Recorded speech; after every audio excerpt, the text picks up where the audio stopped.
Sentences பத்தி பார்த்துட்டு இருந்தோம். லாங்குவேஜோட கட்டமைப்புகள்.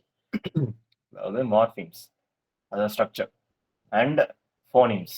ஃபோனிம்ஸ்ன்றது how we speak, how we pronounce it, அதனுடைய அதோட சவுண்ட் எப்படி ஏத்த இறக்கத்தோட இருக்கு அப்படிங்கிறதும், அது கூட சேர்ந்து சின்டாக்ஸ் அப்படிங்கிற ஒரு விஷயத்தோட சேர்த்து பார்த்தோம்.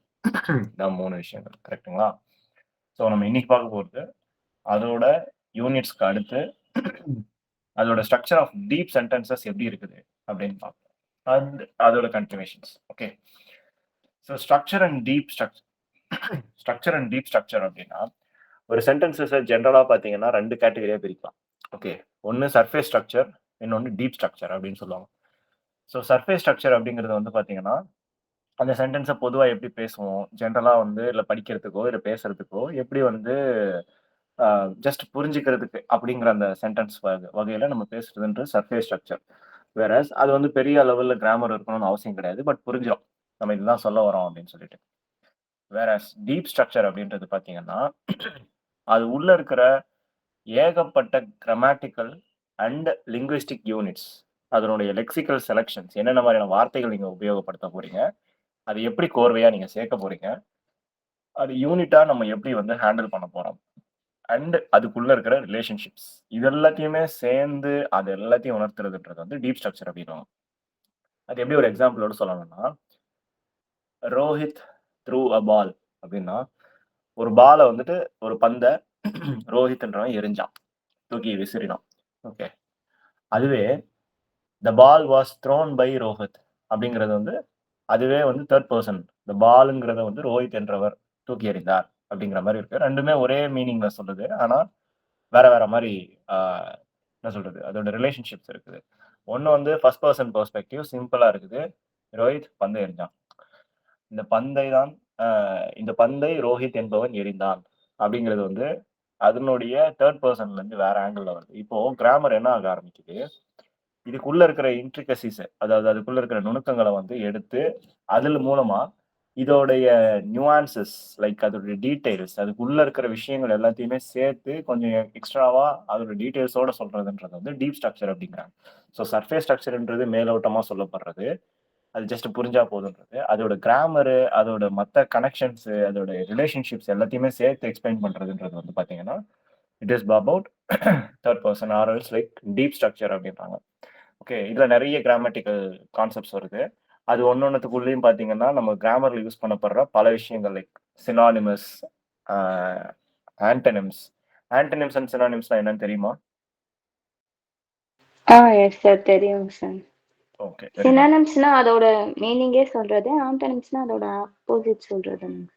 ஆ எதிர் ஆப்போசிட் மீனிங். ம். ஓகேங்களா? So good. அது மூலமா வைக்கிறது. இன்னும் வந்து டீப் ஸ்ட்ரக்சர்ல கொண்டு போய் பார்த்தீங்கன்னா, டைரக்ட்டா வந்து சினோனிம்ஸ், ஆன்டோனிம்ஸ்ன்ற மாரி சொல்லாம, அத இன்னும் வந்து ஒரு ஆம்பிகுவஸா மாத்துறாங்க. ஆம்பிகுவஸ் அப்டின்னா என்னது? தெரியுமா? தெரியாதுங்க சார். ஓகே. ஆம்பிகுவஸ் அப்டின்னா வந்து புதிர் அப்டின்ற வார்த்தை.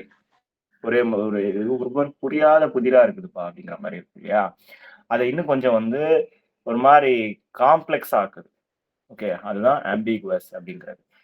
இப்போ அதனால வந்து சுத்தமா புரியலன்னு அர்த்தமாயிராது. ஆனா என்னன்னா, அது புதிர் போடுற மாரி. ரிடில்ஸ் வந்து புரியும். ஆனா யாருக்கு புரியும்னா, விஷயம் தெரிஞ்சவங்களுக்கு, கிராமர் தெரிஞ்சவங்களுக்கு, இல்ல வந்து அத பத்தின கான்செப்ட் ஏற்கனவே ஃபெமிலியரைஸ்டா இருக்கிறவங்களுக்கு தெரியும். மத்தவங்களுக்கு ஜெனரலா இருக்கிறவங்களுக்கு புரியுமா? புரியாது. இங்கிலீஷே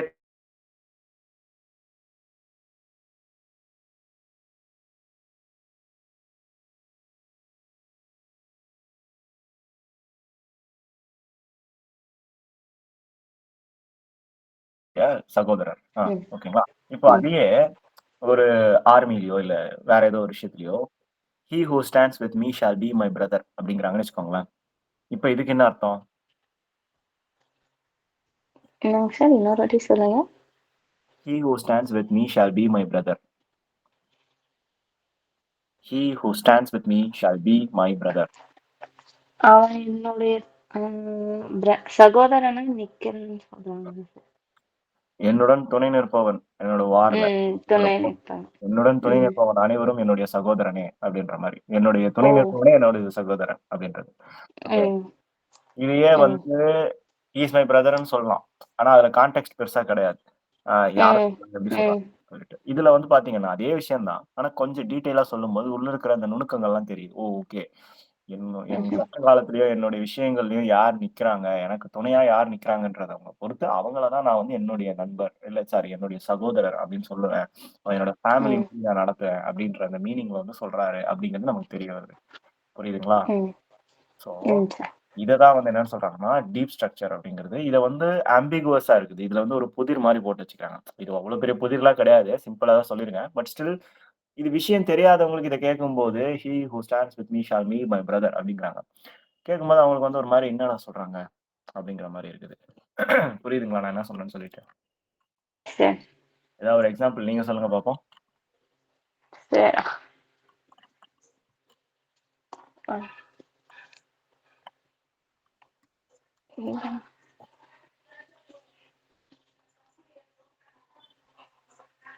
சரி. அ அந்த இந்த படம் பார்த்திருக்கீங்களா? நண்பன் ஒரு படம். ஆ சொல்லுங்க சார். அதுல ஃபர்ஸ்ட் எடுத்த உடனே விஜய் எப்படி பதில் சொல்லுவாரு? அந்த ஹீரோ. ஒரு மாரி சிம்பிளா பதில் சொல்லுவாரா? மெஷின்னா என்ன? ஆமா. ஆமாங்க சார். டைரக்ட்டா ம். சொல்லிடுவாரு. அந்த ம். மீனிங் வந்து புரொஃபசருக்கு பிடிக்குமா? பிடிக்காதுங்க சார். அந்த புரொஃபசர். ஓகேங்களா? எல்லாரும் ம். ம். அவருக்கு பிடிக்கல. ஏன்னா ரொம்ப ம். சிம்பிளா இருக்குன்னு சொல்லிட்டு. இப்ப அதுவே ம். அதே அந்த ஹீரோவால, அந்த புரோட்டகனிஸ்ட்டால காம்ப்ளக்ஸாவும் சொல்ல முடியும் அப்படிங்கிறத அவர் எப்படி ம். ப்ரூவ் பண்றாரு? வெளியில போக சொல்லும்போது, "நான் மறந்துட்டேன்" ம். அப்படின்னு சொல்லிட்டு, "என்னத்த மறந்த?" அப்படின்னு சொல்லி கேட்டா, அவர் ஸ்ட்ரெய்ட்டா புக்ன்னு சொல்றதுக்கு பதிலா அவர் என்ன சொல்லுவாரு? "An instrument that record, analyze, summarize, organize, explain the ம். information that are illustrated, non-illustrated, hardware, paperware, jacketed, non-jacketed, forward introduction, table of contents, intended for excitement, entertainment and enrichment for the sensory root sufficient, sometimes touch" அப்படின்ற ஒரு பெரிய definition சொல்லுவாரு. ஆமாங்க புரியுதா? Sir. அப்படின்னு கேட்பாரா? ஆ. Book sir. புக்ல இருக்கிற definition அப்படின்னு. ம். If you hmm. Want to go by definition, என்னாலயும் டெஃபினிஷன் படி போக முடியும். அப்படிங்கிறத ஒரு காம்ப்ளக்ஸாவும் என்னால சொல்ல முடியும்ன்ற எபிலிட்டிய வந்து அவர் டெமான்ஸ்ட்ரேட் பண்றாரு.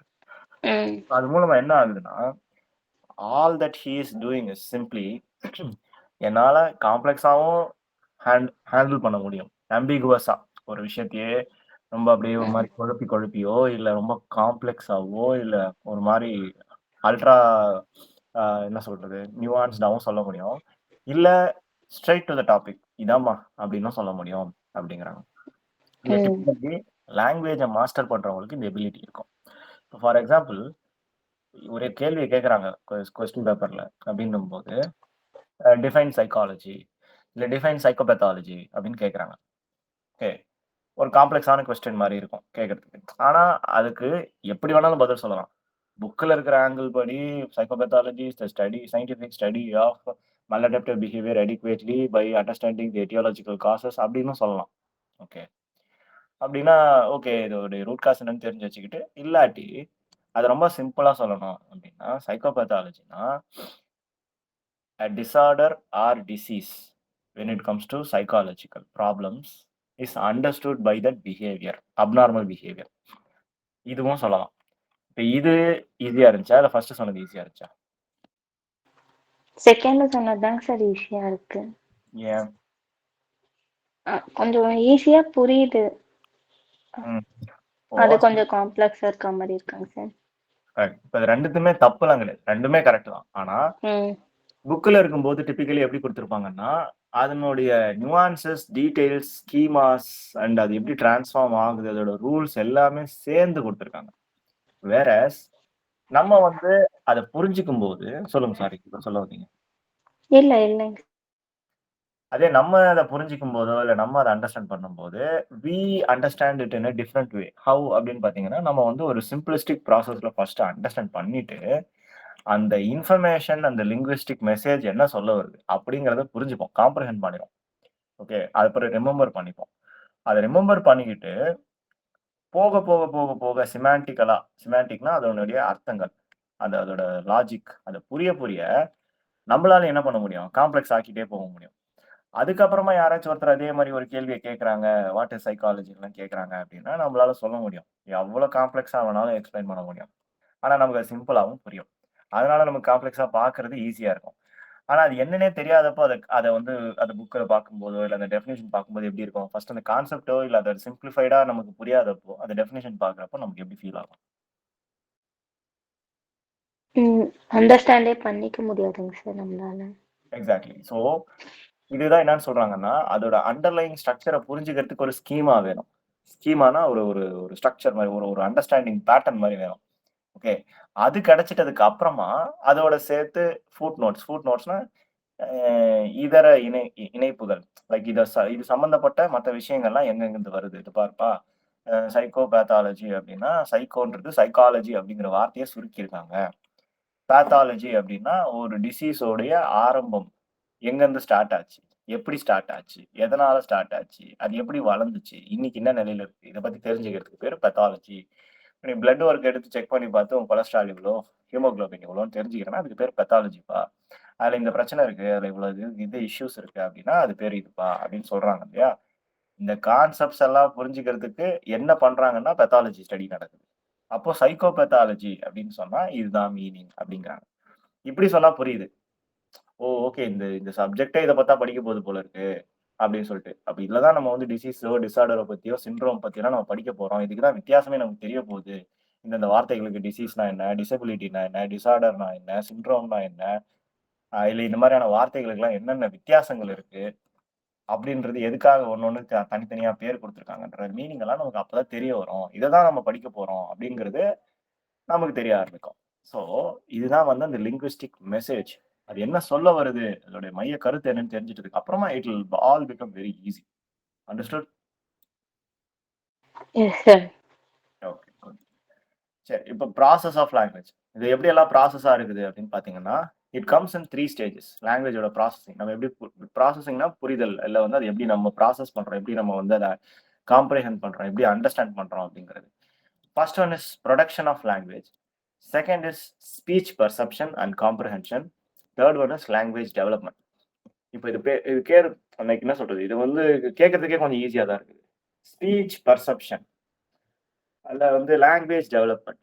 இதெல்லாம் என்னன்னு நமக்கு ஓரளவுக்கு ஐடியா கிடைக்கும். ஃபர்ஸ்ட் புரொடக்ஷன் ஆஃப் லாங்குவேஜ் பார்த்தோம். புரொடக்ஷன் ஆஃப் லாங்குவேஜ்னா என்ன? புரொடக்ஷன் அப்படிங்கிற வார்த்தையோடைய அர்த்தம் என்ன? உருவாக்குறது தானேங்க சார். அப்ப லாங்குவேஜ உருவாக்குறது. புரொடக்ஷன் ஆஃப் லாங்குவேஜ்னா. ஓகே. பட் இந்த கான்டெக்ஸ்ட்ல என்ன சொல்ல வராங்க அப்படின்னா, ப்ராசஸ் இன் லாங்குவேஜ்ன்றத ஒரு லாங்குவேஜ் வந்து புரொடக்ஷனா நம்ம வந்து போய் ஒரு லாங்குவேஜ் ஒண்ணும் உருவாக்க போறதில்ல. நம்ப அந்த லாங்குவேஜ எப்படி புரொடியூஸ் பண்றோம். Like produce in the sense like நம்ம வாயில வார்த்தைகளாவோ, இல்ல எழுத்து வடிவங்களையோ கொண்டு வரோம் அப்படிங்கிறது. எப்படி ஜெனரேட் பண்றோம் அப்படிங்கிறது. இப்ப சில சமயங்கள்ல நீங்க யோசிச்சிருப்பீங்க. எனக்கு மைண்ட்ல நான் என்ன சொல்ல வரணுன்ற கருத்தெல்லாம் இருக்குது கரெக்ட்டா தான். ஆனா, என்னால வந்து பேசும்போதோ, இல்ல எக்ஸ்பிரஸ் பண்றதுக்கு தான் எனக்கு தெளிவா வரமாட்டேங்குது தமிழ் மாரி. இல்ல வந்து என்னோட நேட்டிவ் லாங்குவேஜ் மாரின்ட்டு. அது மாரி ஃபீல் பண்ணதுண்டா? ஆ. Yes sir. நேட்டிவ் லாங்குவேஜ்னா நம்மளால ஈஸியா டெலிவர் பண்ண முடியும். அதுவே இங்கிலீஷ்லனா நம்ம கஷ்டப்படுவோம் தாங்க சார். அத டெலிவர் பண்றப்ப. எக்ஸாக்ட்லி. இப்ப ஆல்டர்னேட்டிவ் ம். லாங்குவேஜஸ்ல வரும்போது, திங்ஸ் ஆர் ம். Getting very different. அப்போ வந்து நம்ம என்ன பண்றோம், இந்த புரொடக்ஷன் ஆஃப் லாங்குவேஜ் வந்து கஷ்டப்படுறோம். நம்ம புரொடியூஸ் பண்ண அதாவது நமக்கு தெரியும் என்ன சொல்ல வரணும்ன்றது. ஆனா, அதுக்கான வார்த்தைகள கோர்க்கறதுல தான் நமக்கு பிரச்சனை வரும். ஏன்னா, அந்த வார்த்தைய தேடி தேடி எடுக்கணும். கஷ்டப்படுறோம். We are like consciously putting effort. நம்ம வந்து எஃபோர்ட் போட்டு, போட்டு, போட்டு ஒரு ஒரு வார்த்தையும் நம்ம புரொடியூஸ் பண்ண வேண்டியதா இருக்குது. அப்ப அது வந்து என்ன ஆகுதுன்னா, அன்ஃபெமிலியரா இருக்குது அப்படின்னு அர்த்தம். வேறஸ் ஃபெமிலியரா இருந்துச்சுன்னா வச்சுக்கோங்களேன், அப்ப எப்படி இருக்கும்? நமக்கு ஏற்கனவே பரிச்சயப்பட்ட ஒரு மொழிய பேசும்போது. அப்ப ஈஸியா இருக்குங்க சார். ம். இப்ப நீங்க ஒரு பேசுறதுக்கு. சென்டென்ஸ் சொன்னீங்க இல்லையா? அப்ப நமக்கு ஈஸியா இருக்கு. அப்ப ம். அந்த சென்டென்ஸ நீங்க சொல்றதுக்கு பார்த்தீங்கன்னா, நீங்க ஒண்ணும் பெருசா எஃபோர்ட் போடல. ஏன்னா எஃபோர்ட் போட ம். வேண்டிய அவசியம் கிடையாது. அது உங்களுடைய தாய்மொழி. ஓகே. அதுல தான் நீங்க பேசுறீங்க. அதுல தான் நீங்க திங்க் பண்றீங்க. அதுல தான் நீங்க வந்து மத்தவங்க கிட்ட கம்யூனிகேட் பண்றீங்க. புரிஞ்சுக்கிறீங்க. எல்லாமே அங்க நடக்குது. So, these kinds of things are natural when that language becomes familiarised to you. Okay. அப்பதான் உங்களால என்ன ஆக ஆரம்பிக்குது, நீங்க ஒரு இன்ஃபர்மேஷன நீங்க சொல்றதுக்கு முன்னாடி, ஃபர்ஸ்ட்டு என்ன பண்றீங்க, மைண்ட்ல வந்து என்ன இன்ஃபர்மேஷன எக்ஸ்பிரஸ் பண்ணணும் அப்படிங்கிற இன்ஃபர்மேஷன் மைண்ட்ல வச்சுக்கணும் ஃபர்ஸ்ட்டு. அதுக்கப்புறமா தான் என்ன ஆக ஆரம்பிக்குது, அது வெர்பல் பிளானாவும் மாறுது. வெர்பல் பிளான் அப்படின்னா, என்ன வார்த்தைகள் உபயோகப்படுத்தப் போறேன் அப்படிங்கிறது. இப்போ ஒரு குழந்தைங்க கிட்டயோ, இல்ல வந்து அந்த அந்த லாங்குவேஜோ, இல்ல எந்த ஒரு சப்ஜெக்ட்டோ, டாபிக்கோ ஃபெமிலியரைஸ் இல்லாத ஆட்கள் கிட்ட பேசும்போது, we have to speak them in a way that they can understand first of all. அவங்களுக்கு புரியுற அளவுக்கு இருக்கிற மாதிரியான ஒரு லெவல்ல நம்ம பேசணும். நம்ம பாட்டுக்கு போயிட்டு அங்க தேவையில்லாம பீட்டர் விட்டுட்டு இருந்தோம்னு வச்சுக்கோங்களேன், யூஸ்லெஸ். அங்க அங்க என்ன அங்க அந்த அவசியமும் கிடையாது. நம்ம அவங்களுக்கு அவங்க லெவல்ல அவங்கள மாரியான ஸ்லாங் யூஸ் பண்ணி அவங்கள மாரியே பேசுவோம். அது என்னன்னு சொல்லலாம் வெர்பல் பிளான்னு சொல்லுவோம். ஓகே. அப்ப அதுவே இப்ப வந்து ஒரு பெரிய ஹை லெவல் சொசைட்டிலயோ, இல்ல வந்து ஒரு என்ன சொல்றது? ஒரு தீசிஸ் பிரசன்டேஷன் பிளேஸ்லயோ நான் நின்னு பேசுறேன். அப்ப அந்த இடங்கள்ல how would I speak? Or how would a person will speak in that kind of scenario? All of a sudden அவங்களுடைய ஸ்லாங் மாறும், ஆக்சென்ட் மாறும். அவங்களுடைய எக்ஸ்பிரஷன் வந்து டிஃபரெண்ட்டா மாறும். Because by that time already அவங்க வந்து ஃபெமிலியரைஸ் ஆயிட்டு இருப்பாங்க. அதுக்காக ரிவைஸ் பண்ணியிருப்பாங்க. இல்ல அதுக்காக ரிஹர்ஸ் பண்ணியிருப்பாங்க. இல்ல அது அவங்களுக்கு நேச்சுரலாவே வர்ற அளவுக்கு அவங்க அத்தன தடவ அத பிரசன்ட் பண்ணி அவங்களுக்கு பழக்கப்பட்டிருக்கும். So, even before the intended effect of utterance நம்ம அந்த வார்த்தைகள சொல்றதுக்கு முன்னாடி first we have to understand I mean like we have to comprehend what we are going to say. நம்ம என்ன சொல்லப் போறோம் அப்படிங்கிறது. இத என்னன்னு சொல்றாங்கன்னா, இது எப்படி வருது? சின்டாக்டிக்கா இருக்குது. சின்டாக்ஸ்னா என்னது? ம். லாஜிக்கா இருக்கும் சார். கட்டமைப்பா இருக்கும் லாங்குவேஜ். சின்டாக்ஸ்னா லாஜிக் அவ்வளவுதான். அது எப்படி இருக்குது ம். அப்படி. சின்டாக்டிக்காவும், சிமான்டிக்காவும். சிமான்டிக்னா அண்டர்ஸ்டாண்ட் பண்ணிக்கிற மாரியாங்க சார்.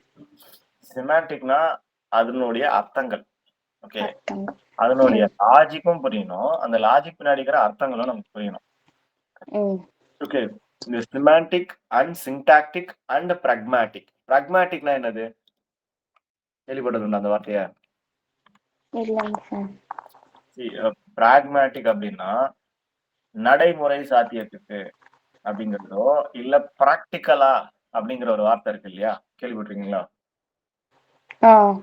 அந்த வார்த்தையோட ஹை லெவல் இங்கிலீஷ் வார்த்தைன்னு வச்சுக்கோங்களேன். இப்போதைக்கு சிம்பிளா புரியணும்னா. இப்ப எல்லாரும் மத்தவங்கலாம் வந்து பிராக்டிகலா சொல்லுப்பா. பிராக்டிகலா இது ஒர்க் அவுட் ஆகுமா? அப்படிங்கிற கேட்கறதுக்கு பதிலா, நம்ம அதையே கொஞ்சம் high English, British English use பண்றோம் அப்படின்னா, we can use is it pragmatic அப்படின்னு கேட்கிறோம். புரிஞ்சுதுங்களா? Did you ம். understand? இல்லைங்க சார். புரியல. இப்போ பிராக்மேட்டிக்னா இப்போ நடைமுறை சாத்தியத்துக்கு இதெல்லாம் வந்து ஒத்து வருமா அப்படின்றத கேட்கிறோம் அப்படின்னா, இது ம். பிராக்டிகலா ஒர்க் அவுட் ஆகுமாப்பா? இதெல்லாம் பிராக்டிகலா இதெல்லாம் செட் ஆகுமா? அப்படின்னு கேட்கறதுக்கு பதிலா, ஒரே வார்த்தையில ம். இஸ் இட் ம்ஹ்ம். பிராக்மேட்டிக் அப்படின்னு கேட்கிறோம். ஓகே. ஹை லெவலா நம்ப இந்த இங்கிலீஷ் யூஸ் பண்றது. ஆமா. ஹை அதாவது லெவல் வேர்ட்ஸ யூஸ் பண்றது. அதுக்கு பேர் தான் பிராக்மேட்டிக். இல்ல. ஆ. பிராக்டிகல் அப்படிங்கிற வார்த்தையோட ஹை லெவல் இங்கிலீஷ் வார்த்தை. ஓ! ஓகேங்க சார். ஓகேங்க சார். சாதாரண ஆள் வந்து மெசேஜ் அனுப்புன்றாங்க. ம். கொஞ்சம் ம். தெரிஞ்சவங்க வந்து டெக்ஸ்ட் பண்ணு. ஆ. ரொம்ப இந்த பிங் எல்லாத்துக்கும் மீன் தெரிஞ்சவங்க சொல்லுங்க. வந்து பிங் பண்ணு அப்படிங்கிறாங்க. ஓகே. ம். ஏன்னா அவங்களுக்கு ஓகேங்க அந்த சார். ஆப்ஷன்ஸ் இருக்கு. அதெல்லாம் தெரியும்ன்றதுக்கு. ம்ஹ்ம். அது மாரி ம்ஹ்ம். பிராக்டிகல்ன்ற வார்த்தை யார் யூஸ் பண்ணுவாங்கன்னா, அந்த பிராக்மேட்டிக்ன்ற வார்த்தையில தெரியாது அவங்களுக்கு. ஓகே. ஓகே. ஆனா ஓகேங்க சார். ஆக்சுவலா பிராக்மேட்டிக் அப்படிங்கிறது இந்த புக் மாரி விஷயங்கள் எல்லாம் யூஸ் பண்ற வார்த்தைகள். இப்போ இந்த 3 வார்த்தையுமே இருக்கு. Syntactic, semantic and pragmatic. இது 3த்துக்கு ம். பதிலா ம். சின்டாக்டிக் அப்படின்னா லாஜிக்ன்னு சொல்லிட்டு, சின்டாக்டிக்ன்ற வார்த்தை யூஸ் பண்ணாம வெறும் லாஜிக், சிமான்டிக் அப்படிங்கிறதுக்கு பதிலா மீனிங், பிராக்மேட்டிக் அப்படின்றது ம். பிராக்டிகல் அப்படின்னும் சொல்லலாம். ஓகேங்க சார். இத பேஸ் பண்ணி தான்ப்பா ஒருத்தர் வந்து ஸ்பீக்கர் வந்து பேசுறது வந்து என்ன சொல்ல வராருன்றதும், அதோட மீனிங்கு, அதுல என்ன ம். லாஜிக் சின்டாக்டிக் அது எப்படி வந்து பிராக்டிகலா அவர் சொல்றாரு அப்படிங்கிறது பிராக்மேட்டிக்ன்னு சொல்லிட்டு சிம்பிளாவும் சொல்லலாம். பட் இவங்க எப்படி ம். சொல்றாங்க அப்படின்னா, அதோட நமக்கு நம்ம இந்த வார்த்தைகளுடைய ஃபுல் மீனிங்ல தெரிஞ்சுக்கும்போது, நெறைய இடங்கள்ல வந்து கான்டெக்ஸ்டுவலா நமக்கு வர ஆரம்பிச்சுரும். அந்த இடத்துல we need to use these kinds of words syntactic, semantic and pragmatic அப்படிங்கிறது. இத பொறுத்து தான் ஓகேங்க சார். அந்த புரொடக்ஷன் வந்து எந்த அளவுக்கு குவாலிட்டியா நமக்கு தேவைப்படுது. சாதாரணமா பேசலாமா? பேசிக்கா? இல்ல ஹை லெவல் இங்கிலீஷ்ல பயங்கரமா போட்டு நியூரோ சயன்ஸ் லெவலுக்கோ, இல்ல வந்து இந்த 1000 பிரெயின்ஸ் புக்ல வர மாரியோ, இல்ல வந்து ரிச்சர்ட் டாக்கின்ஸோட செல்ஃப் எஸ்டீம் மாரி லெவல்ல பேசணுமா? அப்படிங்கிறது. So it all comes down to the practicality and logic and meaning. In other words அது எப்படி சொல்லலாம்? What are those 3 words? Syntax, semantic, pragmatic sir. சின்டாக்ஸ்ன்றது அதோட நார்மல். லாஜிக். அத நீங்க வந்து இந்த இடத்துல சொன்னா சின்டாக்டிக்ன்னு சொல்லணும். No syntactic. ஆ. சிமாண்டிக்ஸ் அப்படிங்கிறது நார்மல் வார்த்தை அப்படின்னா ம் இந்த இடத்துல சிமாண்டிக் மட்டும் தான் யூஸ் பண்ண போறோம். பிராக்மேட்டிக்கல் அப்படின்றதுக்கு பதிலா நம்ம என்ன பண்ண போறோம்? அது வார்த்தையை மட்டும் தான் உபயோகப்படுத்த போறோம். பிராக்மேட்டிக் அந்த இதெல்லாம் யூஸ் பண்ண மாட்டோம்.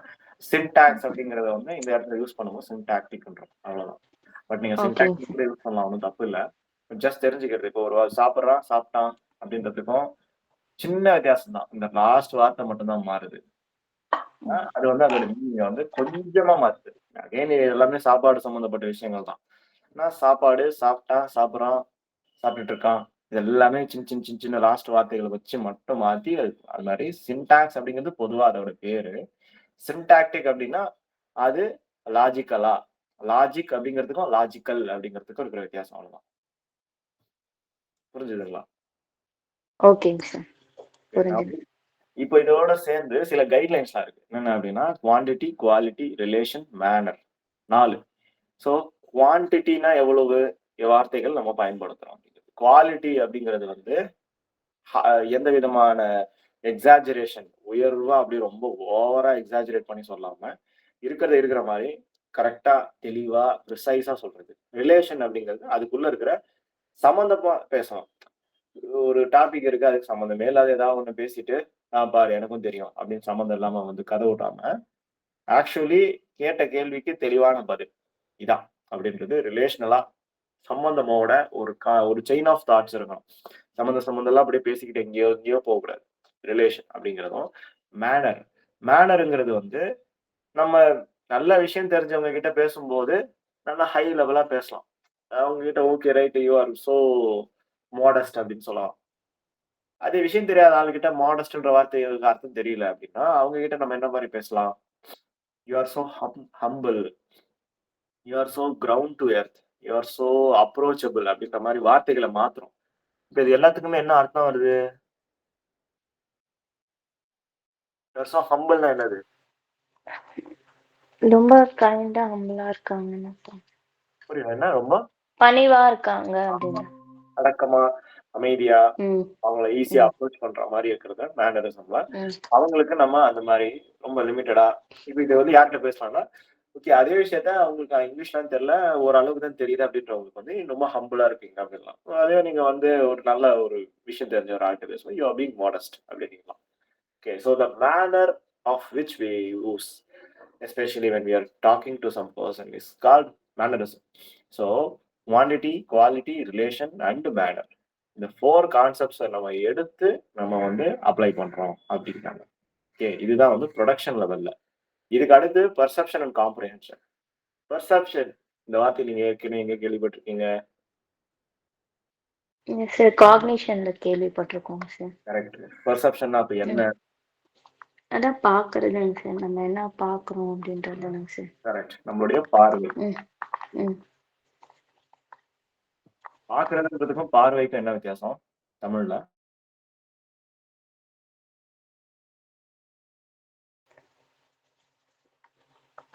பாக்குறதுனால பாத்துட்டு இருக்கோம்.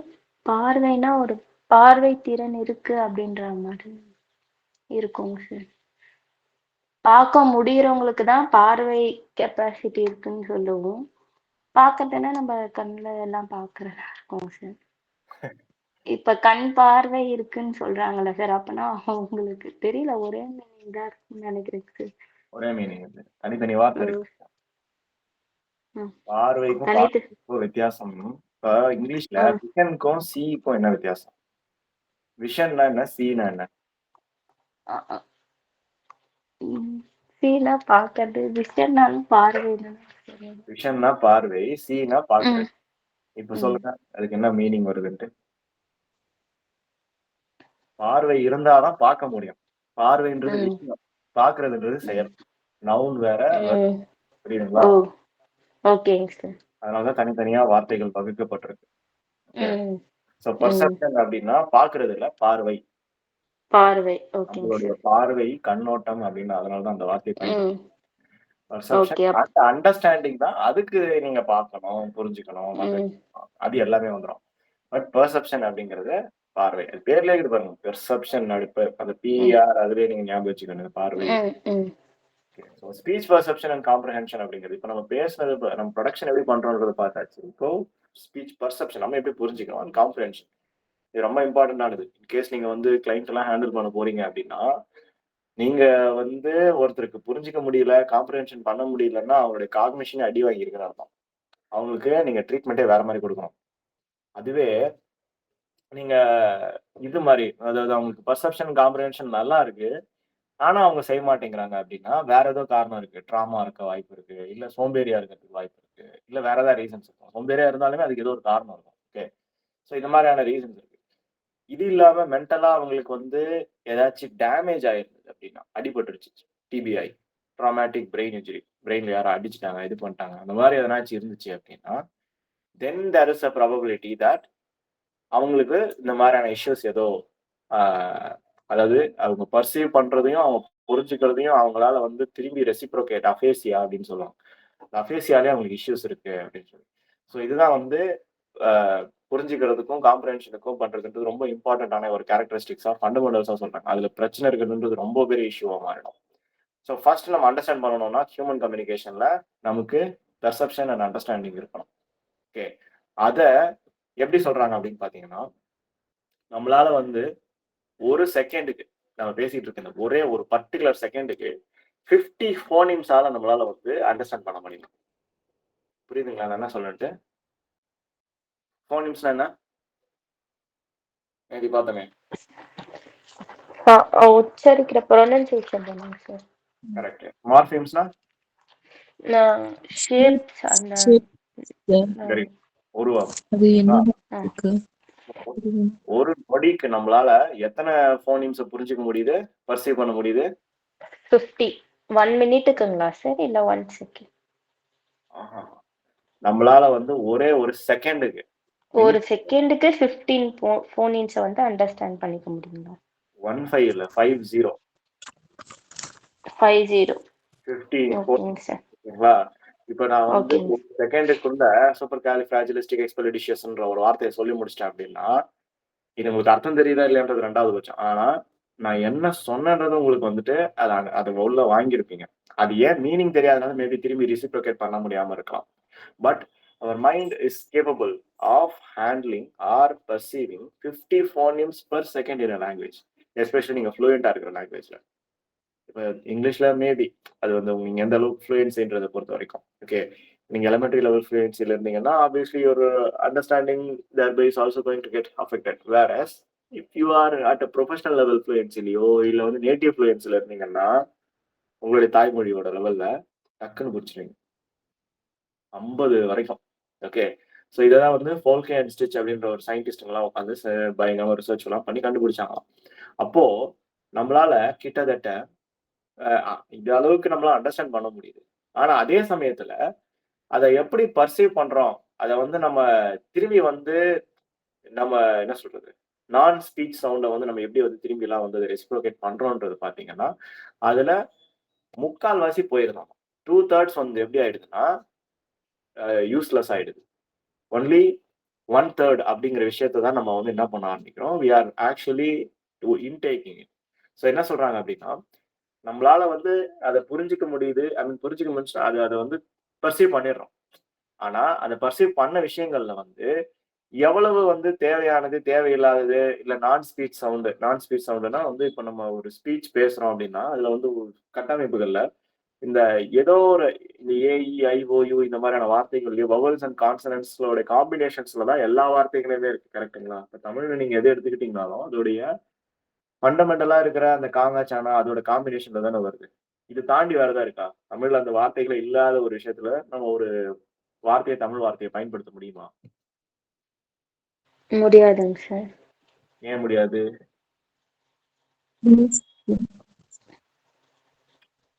இப்போ எஃப்னு ஒரு வார்த்தை இங்கிலீஷ். ஓகே. நீங்க ஃபோர்ஸ் அப்படின்னு ஒரு வார்த்தை. இந்த ஃபோர்ஸ்ன்ற ஒரு வார்த்தையோ இல்ல எஃப் கியர் அப்படின்னு ஒரு வார்த்தை இருக்கு.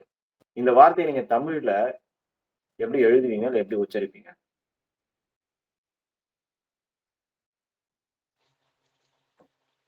இர்ரீஸ்னு எழுதுவோம் சார். ஃபோர்ஸ்னா நீங்க தமிழ்ல தானேங்க சார் கேட்டீங்க? இல்ல தமிழ் எப்படி கரெக்ட் தான் தமிழ்ல எழுதுறது கரெக்ட் தான் சொல்றீங்க, தப்பு இல்ல. ஆனா வடமொழி எழுத்தும் அதுல சேர்ந்து எழுதணுன்றீங்களா? அப்ப இல்லையே, நீங்க போ சொன்னீங்க, போ சுத்த தமிழ் தானே, போ இரு. போ ஆமா இரு இஸ் சொல்லியிருக்கோம்ல சார் ஃபோர்ஸ். சோஃபா அப்படின்னு ஒரு வார்த்தை இருக்கு. இந்த சோஃபாவை தமிழ்ல அது அப்படியே நீங்க எழுத மட்டும் செய்யணும்னா டிரான்ஸ்லேட்டர் பண்ணி எப்படி எழுதுவீங்க? சோபான்னு எழுதுவோம் சார். சோபா ம் அப்படின்னு தானே எழுதுவோம். சோபான்னு வரும். ஆமா. ஸோ பேசிக்கலி அந்த இடத்துல பாத்தீங்கன்னா நம்ம அப்படி ஒரு வார்த்தையே இல்ல தமிழ்ல. அதாவது ம் எப்பா அப்படின்ற வார்த்தை கிடையாது. ஓகே. அது இல்லாததுனால நம்மளால வந்து தமிழ்ல அந்த ஸ்பீச் நம்மளால என்ன பண்ண முடியல, ரிசீவ் பண்ண முடியல. அது ரிசீவ் பண்ணாலுமே ஐ மீன் அண்டர்ஸ்டாண்ட் பண்றோம். 50 ஃபீனம்ஸ் பெர் செகண்ட்ன்றது வந்து ஓகே தான்.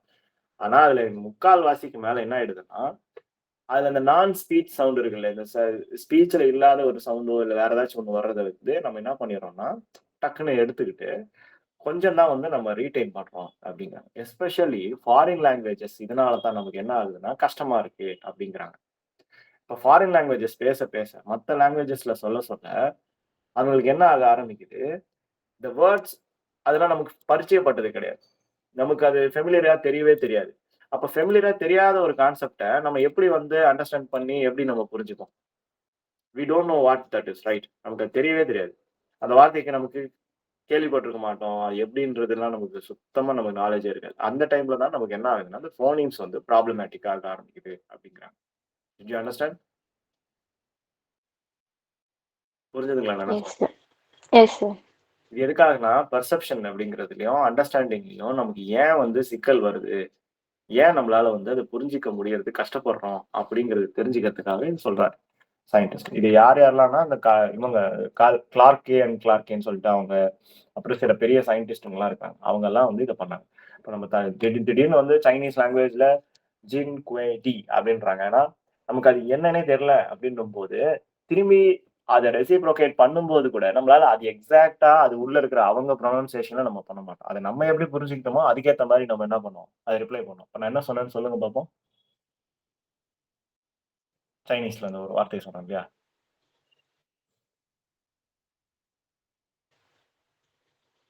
ஜின் கீன்னு ஏதோ சொன்னீங்க சார். ஜின் குவே டி. ஜின் குவைன் டி சொன்னீங்க. குவைன் இல்ல. குவே. குவேயா? QAI குவே.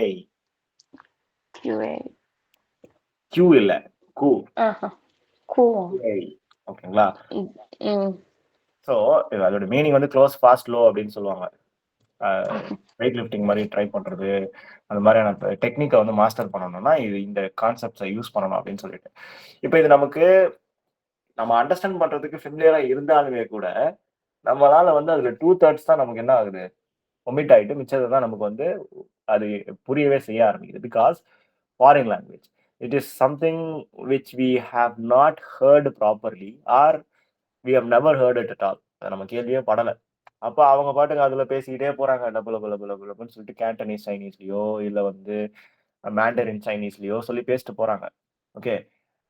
நம்ம கிட்ட சொன்னோமா, நான் அது 2மே கேள்விப்பட்டது இல்லையா? நான் எப்படி அத ஞாபகம் வச்சுக்கிறது? அப்படிங்கிற மாரி நமக்கு வந்து because that is not our native language. Or நம்ம அத கேள்வி கூட படல. அப்படின்னும்போது, this comprehension of the speech அது வந்து ப்ராப்ளமேட்டிக் ஆகுது. ஆனா இது எப்படிலாம் ஆரம்பிக்கலாம்? புரியாதது அப்படின்னு பார்த்தீங்கன்னா, ஃபர்ஸ்ட் ஒன் இஸ் அதோட ஸ்பீச் சவுண்ட் எப்படி இருக்கு? அப்படிங்கிறத தெரிஞ்சுக்கிட்டு, நம்ம வந்து என்ன பண்ணலாம்? ஓகே. இதுக்கு இதான் அர்த்தம், இதுக்கு இதான் அர்த்தம் அப்படின்னு சொல்லி நம்ம ஓரளவுக்கு கணிக்க ஆரம்பிச்சு புரிய ஆரம்பிக்கலாம். அந்த ஸ்பீச்சோட சவுண்ட் அப்படிங்கிறது என்ன சொல்ல வராங்கன்னா, when we are speaking some language அந்தந்த ஸ்பீச் அந்தந்த லாங்குவேஜ்க்கு ஏத்த மாரி ஒரு சவுண்ட வந்து வச்சிருக்கோம். இப்ப தமிழ் பேசும்போது, "பொங்கு தமிழ் பேச மறவேனோ" அப்படின்னு சொல்றாங்க அப்படின்னா, இது சுத்தமா தமிழ்ல பேசும்போது அதுக்குன்னு ஒரு அழகான ஒரு ஒரு டோன் ஒண்ணு இருக்கு. மலையாளிஸ் மலையாளம் பேசும்போது, அவங்களுடைய டோனு, அவங்களுடைய அந்த என்ன சொல்றது? அந்த ஸ்லாங்கு அதுக்கான ஒரு சவுண்ட் வந்து ஒரு மாரி ஒரு ஃபெமனைனா ஒரு ஒரு நீங்க கேட்டுருக்கீங்களா மலையாளம்? எப்படி இருக்கும் அது? உங்களுக்கு கேட்கறதுக்கு உங்களுக்கு எப்படி ஃபீல் ஆயிருக்கு அது கேட்கும்போது? மலையாளம் பேசுறவங்கள?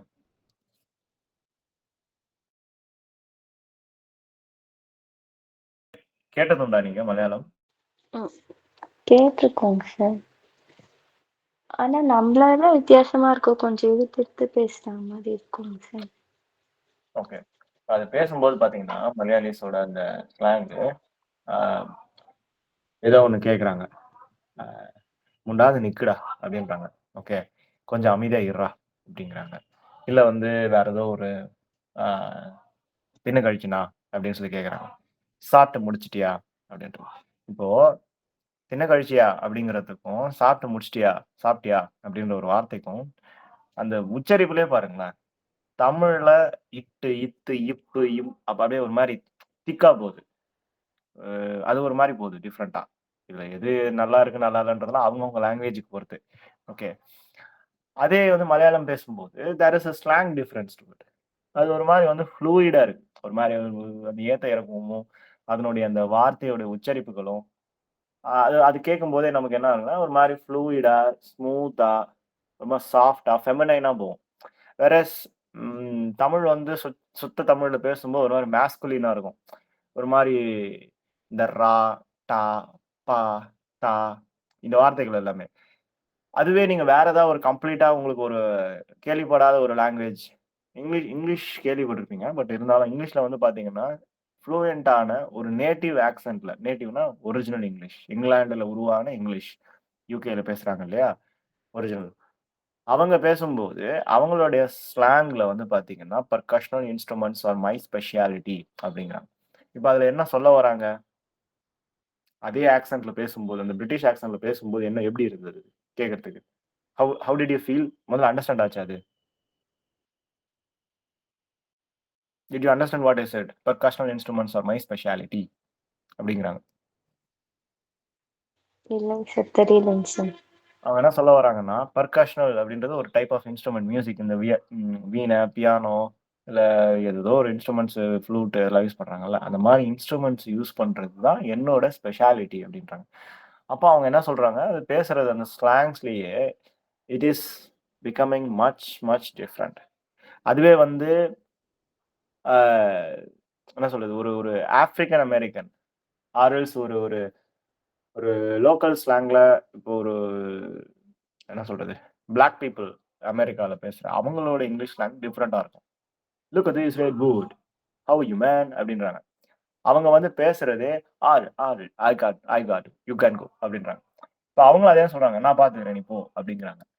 ஆனா அந்த ஸ்பீச்சோட சவுண்ட் வந்து வித்தியாசப்படுது. வித்தியாசப்படும்போது தான் என்ன ஆக ஆரம்பிக்குதுன்னா, that is when you start to understand இது இவங்க மாரி பேசுறது, இது இவங்கள மாரி பேசுறது, இதுக்கான வார்த்தைகள் வந்து மீனிங் சேமா இருந்தாலும், இது வேற ஒரு இதுல வருது. இது மீனிங் வேறயா இருந்தாலும், சிமிலரா பேசுறாங்க. இது வேற வேற விஷயங்கள் அப்படிங்கிறதுக்கும், சிமிலரா இருக்குன்றதுக்கும் நமக்கு காம்ப்ரிஹென்ஷனே எங்க ஸ்டார்ட் ஆகுதுன்னா, இந்த ஸ்பீச்சோட சவுண்ட் எப்படி நம்ம புரிஞ்சுக்கிறோம் அப்படிங்கிறதுல தான் ஆரம்பிக்குதுன்றாங்க. அதுக்காக தான் raw speech sound is extremely important. Did you understand? ஏன் அந்த ஸ்பீச்சோட சவுண்ட் ரொம்ப இம்பார்ட்டன்ட்ன்ட்டு? Yes sir.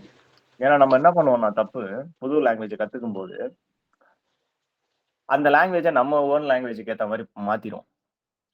தெலுங்கு பேசணும்னா, தெலுங்கு கத்துக்கிறோம்னா, தெலுங்கு வந்து தமிழ் மாரி பேசுவோம்.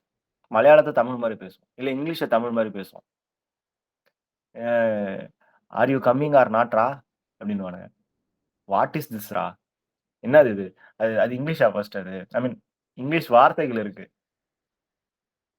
டோன்ட் ஆனா நம்ம டோன்ல இருக்குங்க சார். ஆ நம்ம சொல்ற மாரி டோன்ல, சவுண்ட்ல இருக்கு. நம்ம எப்படி தமிழ் யூஸ் பண்ணுவோமோ அந்த சவுண்ட்ல இருக்கு. கரெக்ட். இந்த ஆர்ஜே பாலாஜி பேசுவாருல்ல, அவரோட பேசுற இங்கிலீஷ்லாம் பார்த்துருக்கீங்களா? தமிழ் பேசுவாரு. ஆனா தமிழ இங்கிலீஷ்ல பேசுவாரு. Don't tell me this and ஆல்ட்றா. யூ கம் ஹியர் அப்படின்னுவான். அவன் பேசுறத கேட்கும்போது நமக்கு எப்படி இருக்கும்னா சிரிப்பு வரும். ஐ மீன் சிரிப்பு வரும் மீன்ஸ் அது ஃபன்னியா இருக்கும். Because we can able to relate it. அது நமக்கு இங்கிலீஷ் வந்து அவ்வளவா தெரியலனாலுமே கூட, அது கேட்கும்போது என்னடா இது தமிழ் மாரியே இருக்குது அப்படின்ற மாரி. ஏன்னா அவங்க தமிழ் மாதிரி இங்கிலீஷ்ல பேசுறாங்க. So their speech sounds are native, whereas the language that they are using is different. So first step in understanding some language or any form of communication is speech perception and comprehension. அது நமக்கு என்னவா நமக்கு அது perceive பண்றோம் and அது எப்படி வந்து நம்ம அ புரிஞ்சுக்கிறோம் அப்படிங்கிறது. ஸோ இத பொறுத்து தான் அதனுடைய இன்டர்பிரிட்டேட்டிவ் மீனிங் இன்டர்பிரிட்டேட்டிவ்னா என்னது? இன்டர்பிரெட் அப்படின்னா அதனுடைய லைன் பை லைன் இன்டர்பிரிட்டேஷன். அதனுடைய நுணுக்கங்களை வந்து கவனிக்கிறது.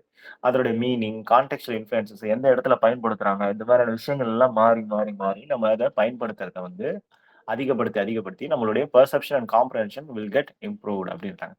இத பொறுத்து தான் லேட்டர் ஸ்டேஜஸ்ல ஹை லெவல் இங்கிலீஷஸ் புக்ல வர்றதோ, ஐ மீன் ஹை லெவல் லாங்குவேஜ் அது புக்ல வரதா இருந்தாலும் சரி, இல்ல கவர்ன்மெண்ட் எழுதுறதெல்லாம் பார்த்திருக்கீங்களா? அந்த டாக்குமெண்ட்ஸ் எல்லாம் அதெல்லாம் எப்படி இருக்கும்? ஒரு ரெண்டல் அக்ரீமென்ட் போட்டிருந்தீங்கன்னா தெரிஞ்சிருக்கும். அதுல எப்படி என்ன மாதிரியான வார்த்தைகள் யூஸ் பண்ணியிருப்பாங்க. Hereby the person referred as என்னது hereby a person residing named Suhasini of age 30 residing at the residence of Hosur ஏதோ ஒரு அட்ரஸ் போட்டுட்டு will hereby be referred as lessor and Tamil Selvi hereby residing at the age of இது அதுன்னு போட்டு அப்படியே address at இது ஏதோ ஓசூர்னு போட்டு வில் பி ரெஃபர்ட் அஸ் லீசார் அப்படின்ட்டு லெஸ்ஆருக்கும் லெஸ்ஸிக்கும் இதுக்கப்புறம் வந்து இப்படிதான் நாங்க பயன்படுத்தோம். இப்ப இந்த மாதிரியான காம்ப்ளெக்ஸ் டெர்மினாலஜிஸ்லாம் யூஸ் பண்ணி அவங்களுக்கு எதுக்காக அதெல்லாம் பண்றாங்கன்னா, அந்த இடத்துல த அது நீட் ஆகுது. தேவைப்படுது. லெஸ்ஸாருக்கும் லெஸ்ஸி இவங்க வாடகைதாரர், வாடகை வாங்குபவர். அப்ப அவங்களுக்கு டிஃபரன்ஸ் இருக்குது இல்லையா? வாடகைதாரருக்கும், வாடகை விடுறவருக்கும் வாடகைதாரருக்கும், வாடகை வாங்குபவருக்கும் வித்தியாசம் என்ன? ஒருத்தர் என்ன பண்றாரு, இன்னொருத்தர் என்ன பண்றாங்க?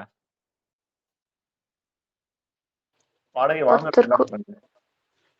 வாடகை வாங்குறவங்க வாங்குறாங்க சார். அவங்க யாரு? ஓனர். ஓ ம் அப்ப வாடகைதாரர்? காசு குடுக்குறாங்க சார் ஓனருக்கு. டெனன்ட். ஓகேங்களா? தங்கிட்டு இருக்காங்க. டெனன்ட்டு ஓனர். அவங்க வந்து வாடகை குடியிருக்கிறாங்க. அவ்வளவுதான். ஸோ இந்த 2 டிஃபரன்ஸஸ வந்து ரொம்ப காம்ப்ளெக்ஸா நம்ம ஆக்காம, அவங்க என்ன பண்ணிட்டாங்க, லெஸ் ஆர் லெஸ்ஸின்னு 2 வார்த்தைய போட்டு முடிச்சுட்டாங்க. இவன் லீஸ் பண்ணியிருக்கான். இவங்க லீஸுக்கு இருக்கிறாங்க. இனிமே இது ஒரு வாட்டியும் இவங்க பேரு சுஹாசினி, இவங்களுடைய ஏஜ் இது, இவங்களுடைய அட்ரஸ் இது, இவங்க வந்து இந்த மாரி ஆதார் கார்டு நம்பரு, இந்த டேட்ல அப்படின்லாம் நான் சொல்ல மாட்டேன். அதே மாரி இது ஒரு தடவையும் இனிமே வந்து தமிழ் செல்வி, இவங்களுடைய ஏஜ் இது, இவங்களுடைய அட்ரஸ் இது, இவங்களோட இது, இவங்களுடைய கான்டாக்ட் இது, இதெல்லாம் நான் சொல்ல மாட்டேன். ஜஸ்ட் இனிமே கோர்ட்ட பொறுத்தவரைக்கும் லெஸ்ஸார், லெஸ்ஸி. என்னப்பா உன்னுடைய பிரேயர்னா உன்னுடைய வேண்டுகோள் என்ன? அப்படின்றது. இது மாரி வந்து விட்டாங்க. இன்னைக்கு பிரச்சனை ஆயிடுச்சு. இது வேணும். அவ்வளவுதான். அப்படின்ட்டு இருக்கிற மாரி பாயிண்ட்டா சொல்லிட்டு வருவீங்க. So this is how when it is used the intricacies அதனுடைய நியூயான்சஸ் எல்லாமே நமக்கு அண்டர்ஸ்டாண்ட் ஆகணும்னா first thing is speech perception and comprehension அப்படிங்கிறாங்க. புரிஞ்சுதுங்களா? இந்த மாரி இருக்கிறதுக்கோட புரிஞ்சுதுங்க. காரணம் என்ன சொல்லுங்க? சிம்பிளா சொல்லணும்னா, இவ்வளவு காம்ப்ளெக்ஸா மாத்தி ஆரம்பிக்கும்போது சிம்பிளா தான் இருக்கு. ஆனா போக, போக இவ்வளவு காம்ப்ளெக்ஸா ஸ்டேட் லெஜிஸ்லேச்சர்ல போகும்போதோ, இல்ல புக்ல எழுதும்போதோ, டெஃபினிஷன் குடுக்கும்போதெல்லாம் ஏன் இப்படி காம்ப்ளெக்ஸ் ஆக்குறாங்க? கோர்ட்ல அந்த மாரி குடுக்கறதுக்கான பர்ப்பஸ் என்ன?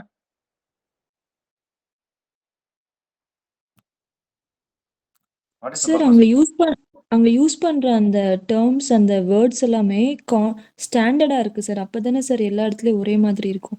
மேபி நம்ம ஏரியால ஒவ்வொரு மாதிரி பேசினாலும், வேற வேற ஸ்டேட்ல வேற மாதிரி பேசினாலும், இந்த மாதிரி ஒரு முக்கியமான இன்சிடென்ட் அப்போ ஸ்டாண்டர்டான வேர்ட்ஸை யூஸ் பண்ணும்போது அது எந்த காம்ப்ளிகேட்டட் வராதுல்ல. ஆ கிட்டத்தட்ட வந்துட்டீங்க. இப்ப ஸ்டாண்டர்டான வார்த்தைகள பயன்படுத்தும்போது, ஜட்ஜுக்கு எது ஈஸியா இருக்கு? இந்த ஜட்ஜோ, இல்ல அடுத்த ஜட்ஜோ, இல்ல அப்பீலுக்கு போறீங்களோ யாருக்கோ, அத எடுத்து படிச்சாங்க. அந்த அந்த குற்றப்பத்திரிக்கையோ, இல்ல அந்த அந்த பெட்டிஷனரோட இதுவோ டிஃபெண்டன்ட்டோட டாக்குமெண்ட்ட எடுத்து படிச்சா, இந்த மாரியான வார்த்தைகள் தெளிவா இருக்கிற பட்சத்துல, எது ஈஸியா இருக்கும்? எந்த ப்ராசஸ் ஈஸியா இருக்கும்?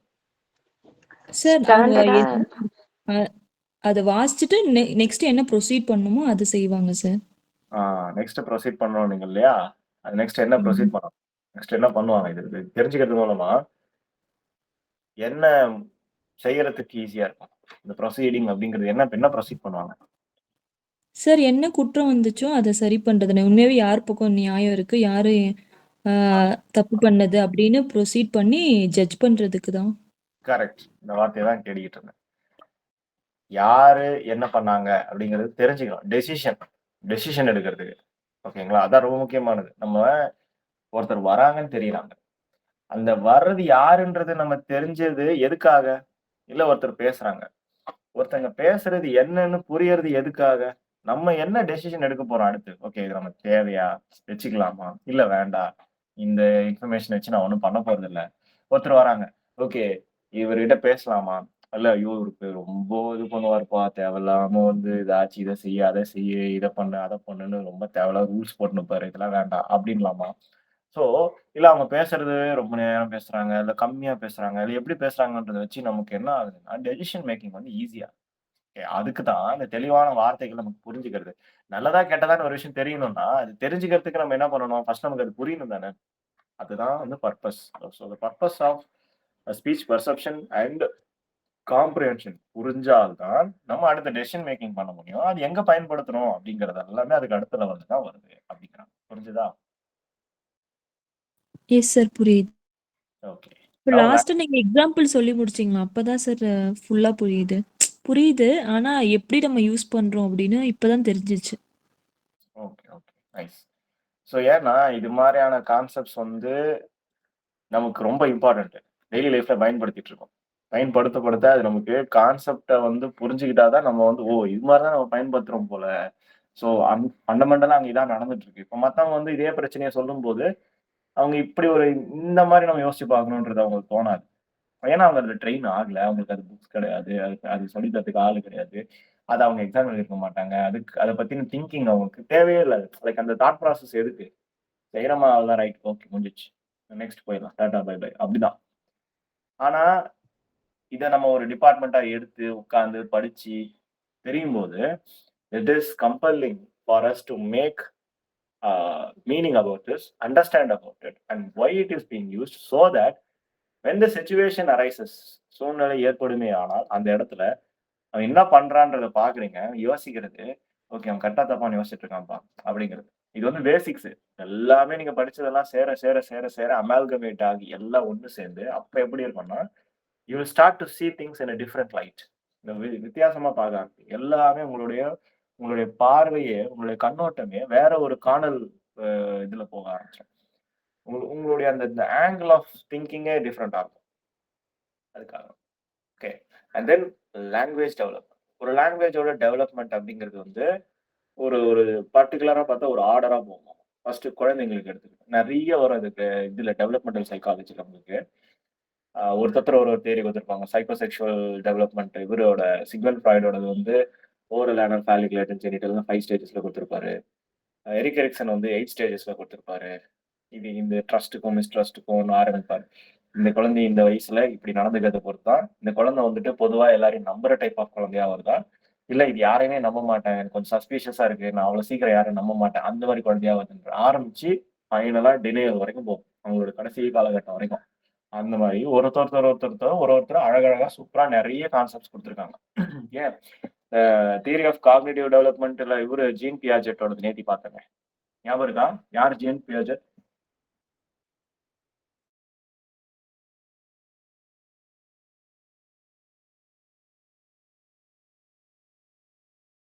நேத்தி பார்த்தோமே. யாரு?